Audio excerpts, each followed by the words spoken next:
In many ways, this isn't a surprising result because so few cases like this actually get to court in America. Remember, this was a private case that Miss Giuffre brought against Prince Andrew. And of course, there was his deposition due to come up in a few weeks, and then there would have been further depositions and disclosure. It could all have dragged on for many, many months in the US court system. And that's definitely something that Prince Andrew wouldn't have wanted to happen, especially not this year, the Queen's Platinum Jubilee year, which is meant to be focused on celebration and marking this landmark moment, not just in her reign, but of course it's a record for any monarch. So I think it was essential, as far as the royal family was concerned, that this would be tied up as soon as possible. And once he had managed not to get it thrown out of court in the first place, it seemed inevitable that he would have to do some kind of deal like this. Yeah, so, with regards to that Platinum Jubilee, we know the celebrations will be in June, if I'm right.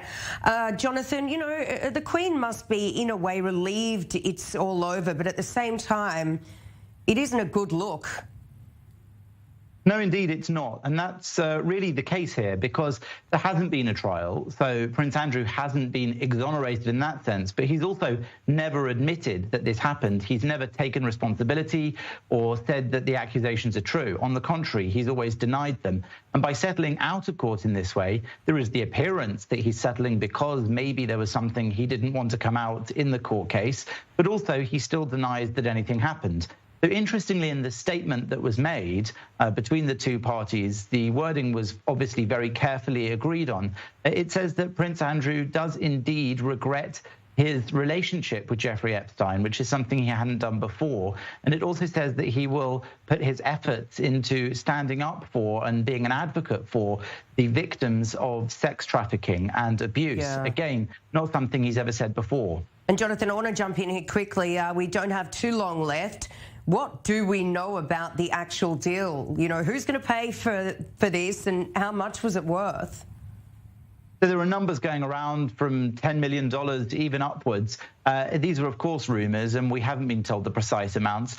Prince Andrew could be paying. He sold his own skiing villa recently, and many speculated that it was for this exact purpose. Also, money could be coming from the Queen, from her Duchy of Lancaster income. We're not yet sure where the money comes from, nor how much it will be, and I'm not really expecting that we'll get much definition or clarity on that, because I'm sure they'll try to keep it private. And what about these calls for him to be stripped of these royal titles? What can we expect there?